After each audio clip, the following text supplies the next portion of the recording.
Gospel Clouds TV, empowering lives. Ateneka that way ika. Moda praise the mona maina ga hama no hari ori oge ora hoera yage mare mone wekatia. Mare mone koina nigetha aiganire aigwe ni akena gutina ino mudi. To saitani to adu. To honoku. To ikaraga kanitha-ini to honokete. One to saitani. Ndio maana atiri Mwenyezi Mungu asema nilipowakuta Waisraeli walikuwa kama zabibu jangwani. Yani modosho agekurehego huko ulikuja kama zabibu ambayo ilitolewa jangwani. Akakulete hapa, akakuweka kwenye mwangaza, akakusimamisha ndio ufanye kazi yake jinsi alivyokuagiza. Lakini ulipokuja hapa ukawa kikwazo kwa wengine. No. Enough is enough.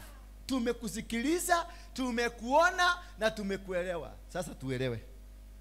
Sasa ilikuwa zamu yako, sasa tukuje kimepidukanua. Ulikuja hapa ukiwa umenyenyekea. Ulipoingia hapa na ukakaa, ukikalia gete, ukethigithia wega kutoka siku hiyo, nyoka ndani yako ikachomoka. Wando hutekaga, thia atagitore. Ni ule yemu. Kumbe ndio hawa. Na ndio unaona sasa watoto hawazaliwangwi, hakunanga na kukua, hakuna, because of the type of the people that are around you. Type of the people around you will cause you to stagnate. Utakwama. Nipatie kitabu cha Hosea na Kiswahili. Leo nataka kufundisha dhana ambayo inatokana na watu kumuasi Mungu. What happens to us? Ukiwachana na Mungu, ukikosa kufanya kazi ya Mungu. Leo tunafanya kitu ambacho kitaleta mlipuko tukirudi kwa Mungu. Bwana Yesu asifiwe sana. Mwenyezi Mungu akamwambia Hosea, mupe mtoto huyu jina wangu. Hivyo ni kumaanisha namna gani? Ate ohe mwana uletwa leta kwatia ti wako. Bwana Yesu asifiwe sana. Kwa hivyo kuna watu tunaweza kukaa na wao hapa na kumbe wamepatiwa jina huyu si wangu, lakini tuko naye wapi? Kwa sababu alimwambia mpe mtoto huyu jina, useme si wangu. Bwana Yesu asifiwe sana. Maana nyinyi si watu wangu. Hiyo sasa ndio maneno iko hapo. Maana nyinyi. Sasa umezaa mtoto na huyo mtoto Mungu amesema umuite si wangu todo unyue mutiri yakwa. Kwa hivyo matigetanio nani? Are you looking at that? Ati si wangu. Kwa hivyo hataki kuitanishwa. Hataki kuitanishwa na mazao yenu. Hataki kuitanishwa na wewe ambaye umemuasi Mungu. Hataki kuitanishwa na wewe ambaye hautendi matendo mazuri. Kwa hivyo kuna kutapikwa, kuna kukataliwa na Mungu, kuna Mungu kukuondokea na chochote unachokizaa. Anasema wewe zaa na usitwa nini? Venye tunarukaga miba, si ndio? Si venye sisi wanaume tunarukaga miba tunasema wewe twale na weko, tulikuwa na wewe wapi? Ati miba ni yako. Uliitoa wapi? Uliokota wapi? Nani alisema? Nani alikuepo?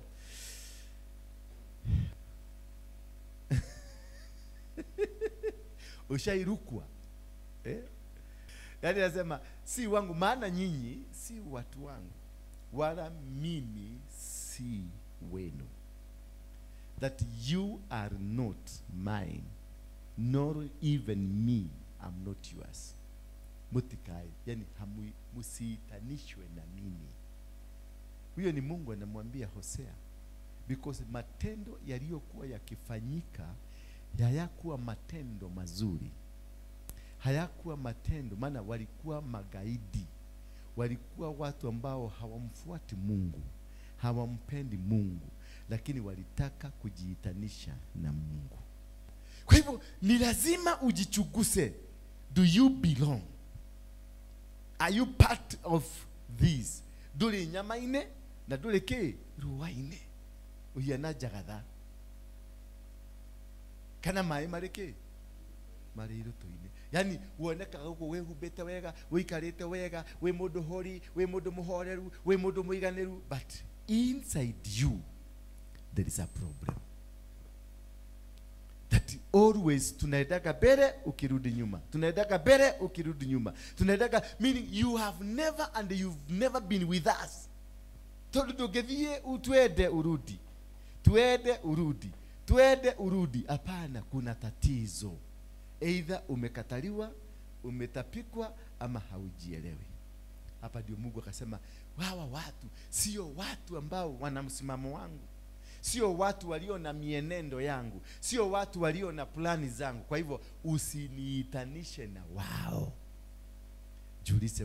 Uliza mwenzako hapo, no wetanie na kanitha hoyo.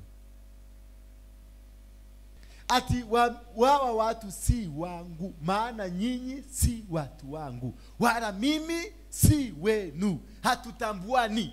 Yani anamaanisha sisi hatutambua, mimi si watambui na nyinyi hamnitambui. Sasa mnaniita mimi ni wa nyinyi, mimi ni wenu namna gani? Verse 10. Lakini idadi ya Waisraeli itakuwa kubwa kama mchanga wa pwani, ambapo haupumiki wala hauhesabiki. Pale ambapo Mungu aliwaambia nyinyi si watu wangu, sasa atawaambia nyinyi ni watoto wa Mungu aliye hai. Mukibadilika, if you change, God will reverse his words. Ukibadilika na urudi na ufanye kazi kwa mapenzi ya Mungu na kukaa kwa njia Mungu ambazo amesema, ana uwezo wa kubadilisha na kusema ishi neshi anashi yako na mtazaa. Kwa hivyo wakati hamuko katika plani ya Mungu, katika mawazo ya Mungu, katika mafundisho ya Mungu, katika malezi ya Mungu, kuna urahisi wa kukataliwa. Kwa hivyo hakuna kuzaa, hakuna kuongezeka, hakuna kufaulu. Biashara yako haifaulu, kazi zako hazifaulu, njia zako hazifaulu. Kwa nini? Mungu hamuko pamoja na yeye. Na wakati mumerudi kwa Mungu, anasema namna gani? Atasema hawa ni watoto wangu. Kwa hivyo mtaongezeka. Kwa hivyo kile kitu kinazuiaga watu waongezeke kama huduma kama hii ni kumaanisha kuna watu ambao si wa Mungu, ama kanisa lote si la Mungu. Wakati kanisa litakuwa la Mungu, kutakuwa na maongezeko, kutakuwa na kuendelea, kutakuwa na kufaulu. Hata kazi yako utaona imeinuka, biashara yako utaona imeinuka, kila kitu chako utaona kimefaulu kwa njia moja au nyingine, because you have you got a good relationship with God. Where there is no relationship with God, it means what? You are not going to make it. Hauna favor. Where you don't have a relationship with God, you lack what? Favor. Ndio nakutanga una make decision hii leo, kesho unaikataa. Una make decision hii because you are not with God. You are alone. You don't understand. Why did you make yesterday? Mbona jana ulikubali leo ukakataa? Mbona jana ulikuwa hivi leo hauko hivi? Because where things are going well, there's a relationship between you and God. Eda ujiuliza ni kwa nini maisha imekwama? Imekwama kwa sababu Mungu hayuko hapo, ashakukataa. Na alisema mimi si wako. Kwa hivyo ni haku mwede, because where God is, things are commandable. Things do happen. But where there is no God, there is hardship. There is miscarriage. There is a lot of things that are not working. Bwana Yesu asifiwe sana. Hallelujah. So hivyo verse 11 inasema watu wa Yuda na Waisraeli wataungana pamoja na kumchagua kiongozi wao mmoja, nao watastawi katika nchi yao. Hiyo itakuwa siku maarufu ya Yezreeli. Yani wale watu kwa sababu they are together and they have God, they will unite and select one of them, na siku hiyo they will grow. Watastawi. Nimekotoka, nimekogeido todo ni maigira wegaine na wedine wa Ngai. Bwana Yesu asifiwe sana. So if you are with God, you cannot have two, reverse and the front. When you are with God, it's a front gear, but when you are with the devil, it's a reverse gear. If you make decision today na kesho unailikataa, ni kumaanisha kuna shetani ndani yako. Kumaanisha hawa watu wa Yuda na Waisraeli wataungana pamoja. Watu wa Yuda na watu wa nini? Waisraeli wataungana pamoja. Watu wa sinagogi wote wataungana pamoja, waseme huyu ndiye anastahili. Na kwa sababu hiyo Mungu atakuwa hapo ndani. Na huyo, kutokana na huyo mtu ambaye mmemchagua, Mungu ataleta baraka zake na kutakuwa na maendeleo na kutakuwa na success story. When you make a decision na mnasema this is what we will be doing, this is how we are going to handle our things, this is how we are going to make our things, this is how we are going to make our decision, God comes in. Bwana Yesu asifiwe sana. Na ndio nataka sasa wakati mwingine ninakujaka nafanya maamuzi mengine, watu wanashindwa, wanauliza sisi tulisema tutapitisha hivi lakini kwa sababu nimeona maamuzi mlioyapitisha hayakuwa na Mungu. Maana tuliweka huyu, kumbe huyu hakuwa hapo. Ni sisi tulidecide, ni sisi tuliona huyu anastahili kwa sababu ako na sura mzuri. Kumbe Mungu alikuwa anataka yule mwenye hana sura mzuri afanya kazi gani? Kazi hapo. Sasa when God, you remove God, you substitute God, and then you put the mind of people, then you find God disappears from there. But when you do in the will of God, in the plan of God, in the decisions of God, you find God will use you to make right decision in the right time for the right positions. And that's where we find hakutakuwa na strife, hakutakuwa na challenges, because it is the will of God for that person to be there. It is the will of God for that person to be in a place. Then there are decisions zingine tunafanyaga kwa gaya, this man qualifies. This man qualifies because ya masomo yake, because ya klasi yake, because ya standard yake. Sasa tunachagua huyu kwa sababu tunaona he qualifies kulingana na standard ya hapa dunia. Lakini tunakosa kuuliza Mungu, nayo standard ya mbinguni, huyu mtu wako wapi? Because these things must match. The standard ya hapa duniani na standard ya kule mbinguni lazima zipelekane. It doesn't matter whether you are well educated or not educated. It doesn't matter whether you are well organized, you are well planned. Yes, you can be well planned on earth, but in heaven haujulikani. Katika maamuzi yale tunayofanya, tunafanya maamuzi gani? Tunafanya maamuzi kulingana na sura ya mtu, masomo ya mtu, ama tahima ya mtu. Kwa sababu lazima ziambatanishwe na mbinguni. Kulikuwa na mtu mmoja anaitwa Gideoni. Gideoni hapa duniani alikuwa amejichukia, alikuwa anajihisi ni kama hastahili. Hata malaika alipomtokelezea akamwambia, malaika akamwambia wewe utashinda. Naye akauliza malaika, mimi kwetu I'm the last, and in our clan we are the last. How do you dare tell me that you are going to make it? Baka akasimama, malaika akamwambia, you man of valor, jabayaita. Because kule mbinguni anajulikana kama man of valor, lakini hapa duniani anaishi kwa kevu. There are people here are men and women of valor, but how they live, wanakaa kwenye makeves. Lakini kule mbinguni na watabua kama watu mashabiki, watu powerful. Bwana Yesu asifiwe sana. Na kuna watu unaonaga hapa kama ni shupavu, unaona mtu huyu ni giant hapa duniani, lakini kule mbinguni anajulikana kama chokora. Nyinyi mumezama katika uovu. Bwana Yesu asifiwe sana. Nyinyi mumezama nini? Katika uovu, kama ilivyokuwa kule Gibea. Mungu atayakumbuka makosa yao na kuadhibu kwa dhambi zao. Kwa hivyo wakati tunazama kwenye dhambi, kuna adhabu ambayo inaletwa na Mungu, ambayo inafanya nini? Tunapata adhabu kulingana na dhambi zetu. So jiulize wewe mwenyewe, ni dhambi gani hii inaweza kufanya Mungu akuje akuadhibu? Ni kadhabi gani? Unajua watu wengi wanafikiria dhambi ni ile kufanya usherati, tendo la ngono. Lakini moshene na tendo la ngono is one and the same. Unakuta watu wamewacha kupigana na shetani, wanapigana na binadamu wenzao. And this is what has made us not to grow.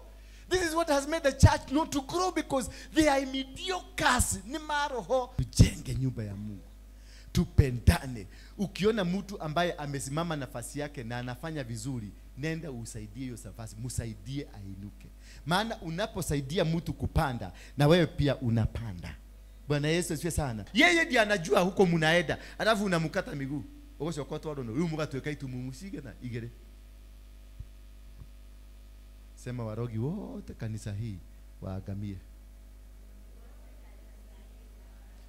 kutoka leo. Na tulisoma asubuhi tukasema mtu kama huyo amelaani.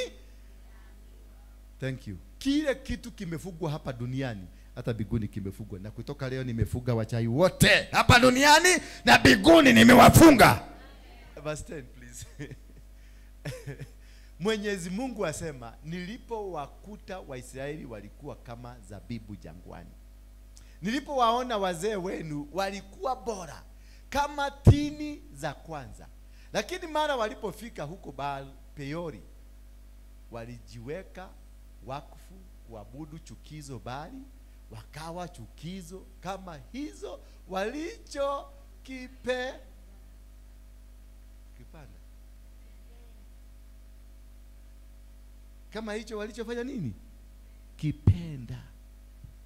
Yani mitugo yao iyo medire nigo mahiana nile na mitugo yao iyo medire. Bwana Yesu asifiwe sana. Todo mundu ego gukanira ile no ni murogi. Ena igito. Mundu ego kwate muka kuhoya intercessor mwe hamwe no akorwo agikuhoera rucio tukanoke. Atenekeza tigwe ika. Mundu praise team na maina ga hama no hari uri ongi urahoera yangi maremo ni gwika atia. Maremo ni kuina nigetha aiganire aigwe ni akena gutina ino muthi. To saitani to andu tuhonoku tuikaraga kanitha-ini tuhonokete ni tu saitani. Niwa maneno atiri Mwenyezi Mungu asema, nilipowakuta Waisraeli walikuwa kama zabibu jangwani. Yani modosho agekurehe guku ulikuja kama zabibu ambayo ilitolewa jangwani, akakulete hapa, akakuweka kwenye mwangaza, akakusimamisha ndio ufanye kazi yake jinsi alivyokuagiza. Lakini ulipokuja hapa ukawa kikwazo kwa wengine. Keje kuhura na wewe dwa horirwo wakile toge kwamukira na moko meri tukakupenda tukakupatia baka position. Sasa unaanza kupiga watu wale wengine na gutire ginya kiheo lehete guku. Tumekaa miaka mzima tumekaa hapa bado tunaona kuna viti havina mtu. Mwaka mzima kakanisa kadogo hapa, kahoro kadogo hapa, bado kuna viti havijakaliwa. What are we doing wrong? Ni kwa nini tunafanya mbaya? Mimi nilikulete maana ulikuja kwa sababu yangu. Umelete nani leo da? Kumaoka huko nikio nu yale huko.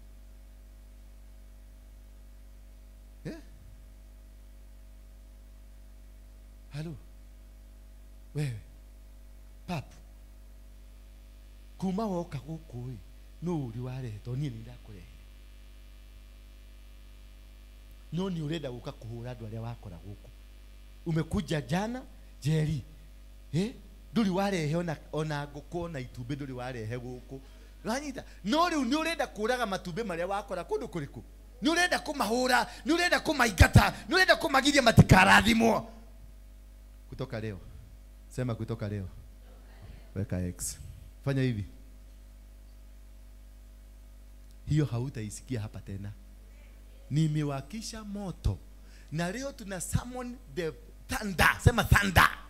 Yes, tuna summon thunder. Ile iliingia mpaka jela ndani, ikatoa Paulo na Sila, ikavunja miamba, ikateketeza, wakawashwa huru.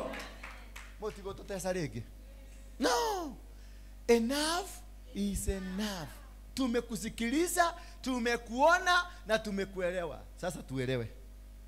Sasa ilikuwa zamu yako, sasa tukuje kimepidukanua. Sasa tumeingia half time, sasa wacha sisi tucheze yetu tuone. Summon wagaga wako na sisi tu summon thunder. Yes. Tuone tutaenda wapi.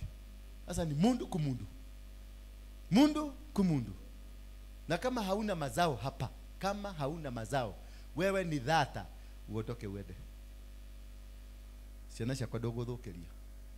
Gunia ikikuwa na waru moja imeoza, pasua hiyo gunia mahali popote, mahali unajua imeozea, pasua. Maana usipopasua utapoteza viazi gunia mzima.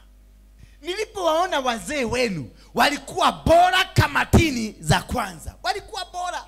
Ugioka goko wakire mundu mwega, mundu muhoraru, mundu wa mundu wa Ngai, ajetaga aposo dukata ya Ngai, mwathani akora athime. Githe wari nyoka. Green mapa. Watonyire nyakini ugikara hiya na green. Riu ni higo turakuona you are true colors. Riu ikareta andu mari unawares kama shomokera. Noko ya mutwe. Lakini mara walipofika huko, unasikia walikuwa wazuri. Ulikuwa mtu mzuri, ulikuwa mtu imara, mtu mcha Mungu, ulikuja kumtafuta Mungu kwa sababu ulikuwa na tatizo, ulikuwa na magonjwa, ulikuwa umekosa kazi, ulikuwa ndoa yako imeanguka, familia yako ilikuwa isimami, hakuna jambo yako lilikuwa linasimama. Ulikuja hapa ukiwa umenyenyekea. Ulipoingia hapa na ukakaa, ukikalia kete, ukithigithia wega, kutoka siku hiyo nyoka ndani yako ikachomoka. Wando hutekaga thia atagetore. Ni yule yemu. Fahari ya Efraimu itatoweka kama ndege. Watoto hawatazaliwa. Umesikia sasa?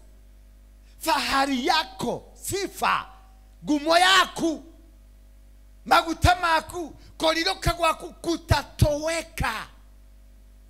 Watu walikuja wakaona kanisa nzuri, mipango mizuri, watu wazuri, lakini alipoingia ndani akakutana na manyoka wenyewe. Akakutana na ntodegere na nyoka na agisia kioro. Sio sieta nyama no kuvudhaga. Hapo naanza kusikia nyama imeanza kunuka. Kumbe ndio hawa. Na ndio unaona sasa watoto hawazaliwangwi, hakunanga na kukua, hakuna, because of the type of the people that are around you.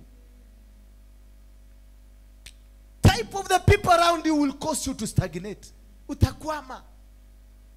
You will not make it until you make a decision.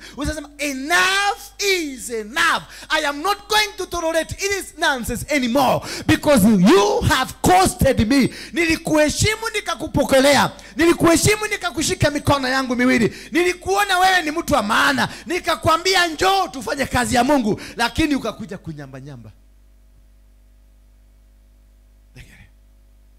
Yes, the thunder.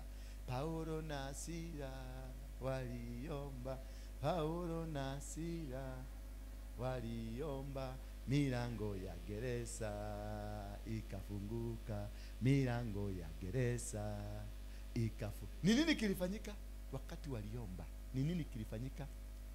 Kulitokea tetemeko la ardhi. Kulitokea tetemeko, si milango ilijifungua, kulitokea tetemeko la ardhi. Na hilo ndilo na Samuel sasa. Tetemeko ambalo liliingia kwenye ndani ya gereza, likuja ndani ya nyumba hii, litetemese mpaka misingi ya wachawi iporomoke, misingi ya waizi iporomoke, misingi ya washetani iporomoke. Hakutakuwa na watoto wa kuzaliwa. Imagine. Ate hau ni hoto kinyanetie. Ate hakutakuwa na watoto wa kuzaliwa. Maana nilizaa watoto nikazaa matasa. I used to walk that way. Nisikie Biblia inasema hakutakuwa na watoto wa kuzaliwa. Maana tumeingiza wachawi ndani yetu, tumeingiza usinzi ndani yetu, tumeingiza usembe ndani yetu, tumeingiza chukizo ndani yetu, mpaka Mungu ametuondokea. Tuliadwa dhahu. Nothing is growing. Totirakora toikaraga oguo. Sade twareo, sade nege the same. Ati wala hakutakuwa na kuchukuliwa mimba, ginya kugwatia, hakuna. Imagine. Ginya matube hatire. Kama hakuna kuchukuliwa mimba, si kumaanisha matube imeisha ama imekufa, imeingizwa baridi. Yani wala hakutakuwa na kuchukuliwa. Kwa nini? Ugu hatire mundu jeregereire wa guciara haha. Gutire mundu jeregereire haha ugiciara. Verse 12. Hata kama wakilea watoto, hata mkilea, ate ona ciana icio cioka, tondu nijue kuri andu manoka na mundu guku, ate kuja kanisa yetu ameenda. Unamuonaga guku? Hata kama wakilea watoto, sitamwacha hai hata mmoja wao. Sitamwacha. Ati ona waciara no gegukua. Wajia biashara no gegukua, wajia wera no gukua, wajia kendo giothe no gegukua. Yani kitakufa, kile utakachoanzisha kitakufa, maana Mungu amekasirika. Sitawacha hai. hata kama wakilea watoto sitawacha hai hata mmoja wao. Ole wao nitakapowaacha peke yao. Nemogotiganĩrio, tabaki peke yako na hiyo mang'edio yako. Tawachwa. Mungu anasema ole wao nitakapowaacha peke yao. Watakufa na vizazi vyao vikufe na kila kitu na biashara na kazi hizo zenu. Kafakagie na muru wa maito na mwari wa maito ala tumite ndemwe tone tuinukage emwe. Gukira we uhurite ushagiri guku kahura makanitha mothe ushagiri ururite guku korora urenda gukakuharirwo guku mutiko haru. Hapa mutahara. Udhuri wanyu mutware kuria mwabitire. I'm not looking for numbers, I'm looking for the quality of the people who are going heaven. The quality people, the quality. I need only 10 people. Tutapasua dunia mzima. Nilikuwa na watu 7 tukapasua na Mungiki.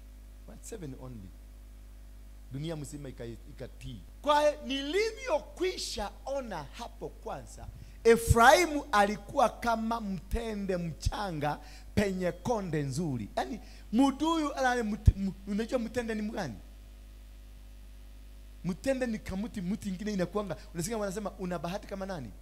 Ni muti ambao una survive hata kukiwa na jua. Alikuwa ameona mtende mchanga. Mtende nini? Mchanga. Yaani ni kitu alifikiria ni kizuri, kumbe hakikuwa kizuri. Onete muri adwega, onete adu Maria adwega, onete turiega.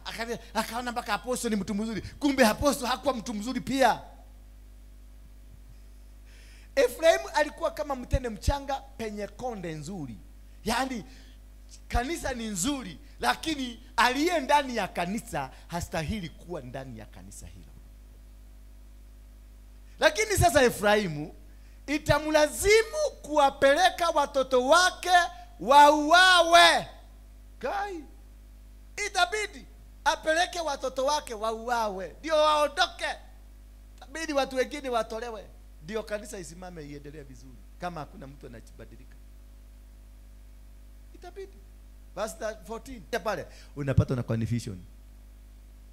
Uadhibu watu hawa Mwenyezi Mungu, lakini utawaadhibu namna gani? Uwafanye wanawake wao kuwa tasa. Umesikia? Wanasema utawaadhibu. Mungu anaulizwa, "Oko maherithi atia?" Utawaadhibu namna gani? Jibu ndio hiyo. Hebu nisome. 1 2 3. Number 2. 15 quickly. Verse 15. Niwatafsiria. Mwenyezi Mungu asema hivi, uovu wenu wote ulianzia pale Gilgali. Huko ndiko nilipoanza kuwachukia kwa sababu ya uovu wa matendo yao. Nitawafukuza nyumbani kwangu, sitawapenda tena, viongozi wao wote ni waasi.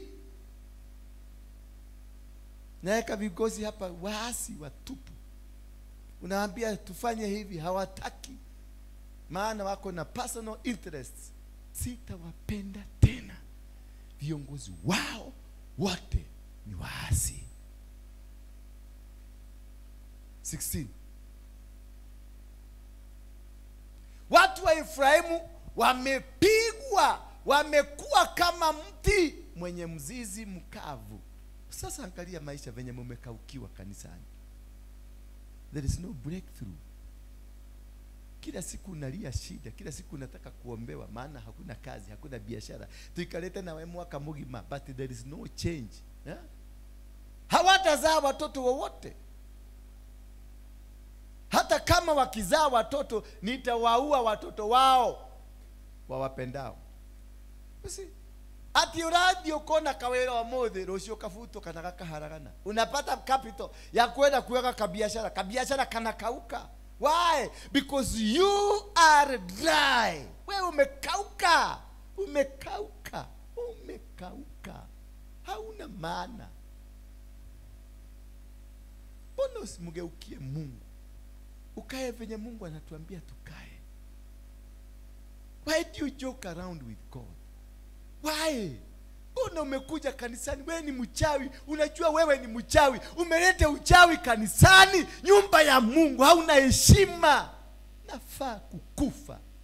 Uondokee watu wa Mungu. Ati umetoka nyumbani umebeba libagi lako likiwa na viilisi ndani yake. Unajua unakuja kuzuia kasi ya Mungu isiendelee. Na unakuja na unakalia kiti kilinunuliwa na mtu ambaye ni mtakatifu, mtu ambaye alimjua Mungu, alinunua kwa sababu ya Mungu. Unakuja unakalia kiti. Hizo viti nazitia moto. Utakapokalia kiti kenyewe kinakuchoma. Na uchawi yako inachomeka. Na moto inakuwaka kutoka chini. Unawaka mpaka tumbo inaguruma. Hautapata amani. In this house hautapata amani. Hiyo kiti umekalia na umeshika uchawi, hautapata amani. You will never see peace. Wewe na generation yako, you will never see peace. Wewe mchawi, mugaga, na hilisi zako na juko zako na umaraya yako. 17. Kwa vile wamekataa kumsikiliza Mungu wangu, atawatupa. Wao watatangatanga katika mataifa. Yani mero magiro hurujuka, magiro haragana, magiro dinamiri ya mekongoe. Na juko icio ciaku na mihaheo na umarayo ucio wako. There is no peace. You will never see peace. Wewe mchawi. Wewe wakuja hapa unakuja kufikiria utatongozwa. You will not see peace.